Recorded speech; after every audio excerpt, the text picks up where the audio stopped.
Bueno, buenas noches. Yo voy a ser mucho más breve y mucho menos erudito que Eduardo sobre Shakespeare, que ha estudiado muchísimo y en libros maravillosos como el que escribió sobre Hamlet a Shakespeare. Más breve y con algunos matices.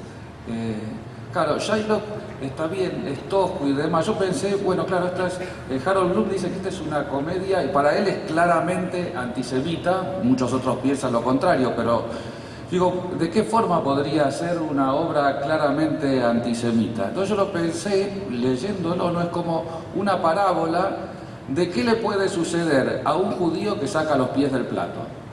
Digamos, un judío, aparentemente por lo que estudié en Venecia, entre otras tantas cosas, inventó el gueto. También es uno de los lugares donde se desarrollaron muchas tecnologías financieras, bancarias, las letras de crédito y demás, y los judíos ahí actuaban como usureros, que en realidad simplemente eran como banqueros, digamos, prestaban a intereses. Entonces, ¿qué sucede cuando un judío deja de estar en su gueto y deja de estar prestando interés?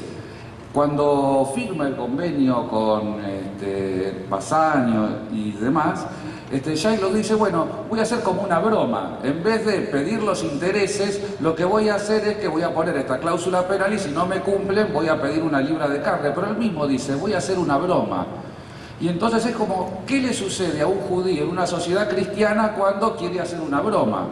Lo peor sucede cuando él mismo se toma la broma en serio. Es decir, él hizo esa broma, que es la cláusula penal, después los barcos no vienen, él está en condiciones de ejecutar esa cláusula penal y se le ocurre locamente hacer que esa cláusula se cumpla.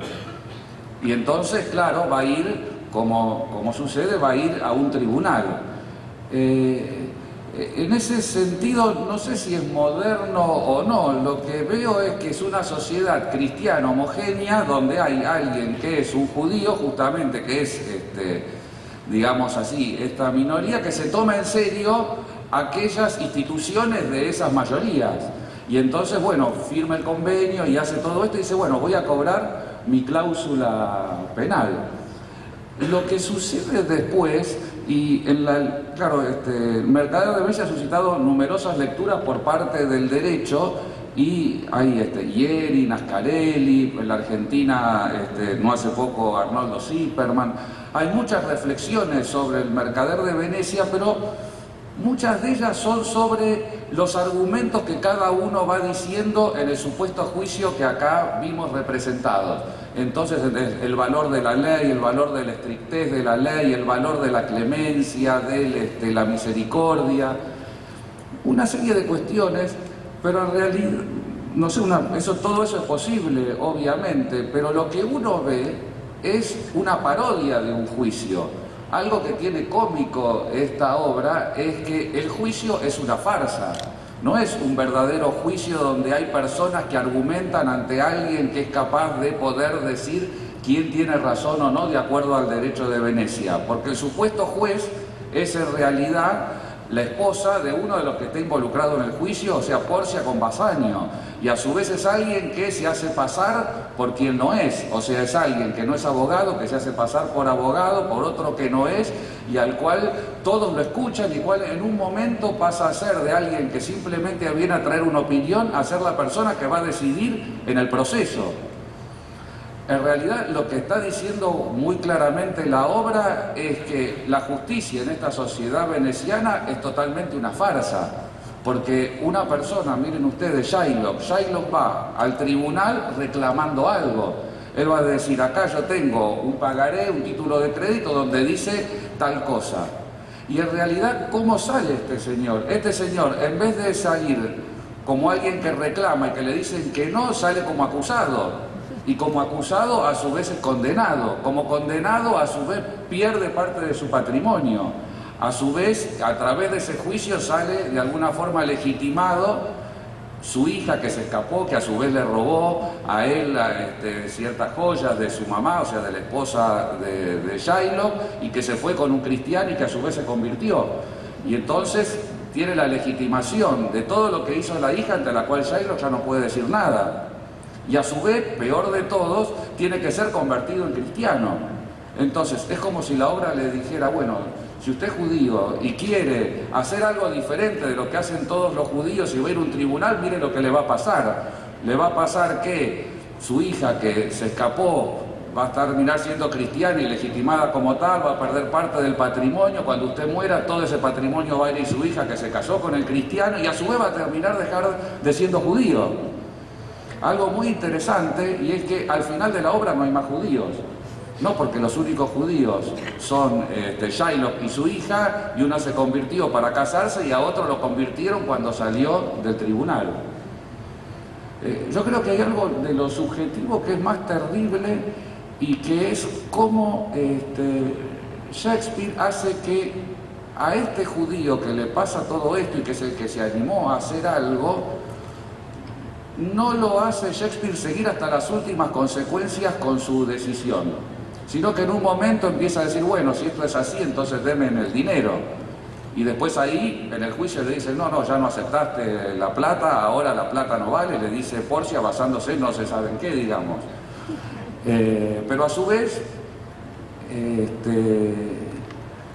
empieza a retroceder, al punto tal que después, como una especie de ironía, porque le dicen, bueno, vamos a tener clemencia con usted y demás, y entonces usted qué piensa, y finalmente él dice, no sé cómo es la palabra de traducción, pero dice, acepto.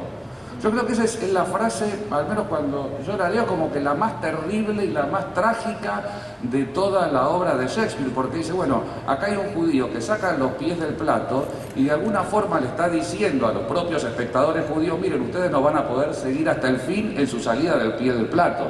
No solo en la sociedad cristiana le va a pasar esto, sino que no van a ser capaces de seguir hasta el fin y decir yo no acepto nada, háganme lo que quieran en este lugar. Es como una faceta bastante terrible, creo yo, de cómo está Shylock delineado en la obra, ¿no? Y es algo, no sé, alguien puede decir bastante malévolo del propio Shakespeare, ¿no? Porque imagínense los cristianos que están viendo esto, es cierto, se matan de risa porque ven, miren este señor que quiso usar nuestras instituciones en contra nuestro, miren cómo le va, y a la vez ven, no solamente hace eso, sino que finalmente no va a seguir luchando contra nosotros, sino que va a decir acepto, y dice, ahora me siento mal, y se va.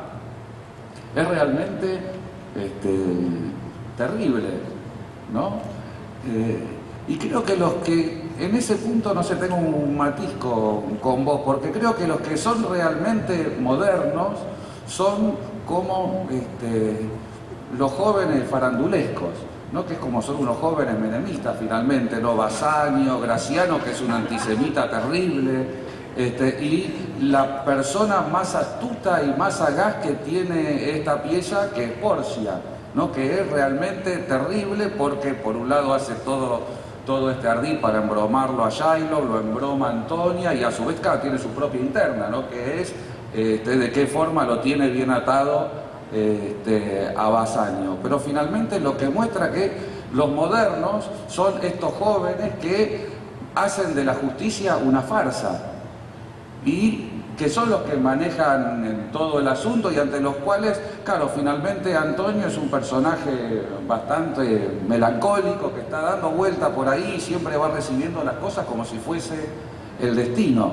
Pero en algún momento tampoco Antonio es tan simétrico con Shylock, porque finalmente siempre Antonio acepta sus cosas con cierta, diría yo, virilidad, no porque le dicen, bueno, él va a tener que, él sale de garante y sale de garante. Le dicen, bueno, acá está el pagaré, hay que cumplir la condena, y dice, bueno, que se cumpla la condena. Es como una aceptación muy viril de cada situación que a él se le presenta y que justamente en contraposición Shakespeare no lo pinta así a Shylock, sino que finalmente Shylock da un paso atrás y, no sé, cuando yo lo leo, no, claro, muchos viendo otras lecturas lo que les molesta es como esa especie, bueno, justamente ese estereotipo del judío visto por los antisemitas, pero lo que tiene más molesto para mí es ese momento final en el cual dice él, acepto, y es como que, bueno, aceptó toda la farsa de los jóvenes rico, farandulero, digamos, el jet set de Venecia, que se disfrazaron, lanzaron argumentos sobre la misericordia, sobre la ley, sobre la justicia, un sinnúmero de cosas que finalmente nada me parece que hay que entenderlo en un sentido literal, sino que fue todo una especie de tramoya, todo, bueno, una comedia, o como sucedía en Venecia, ¿no? Todo un carnaval. Finalmente algo que está diciendo Shakespeare es, bueno, la justicia es un carnaval, es una farsa, y eso es lo que está mostrando en esta pieza.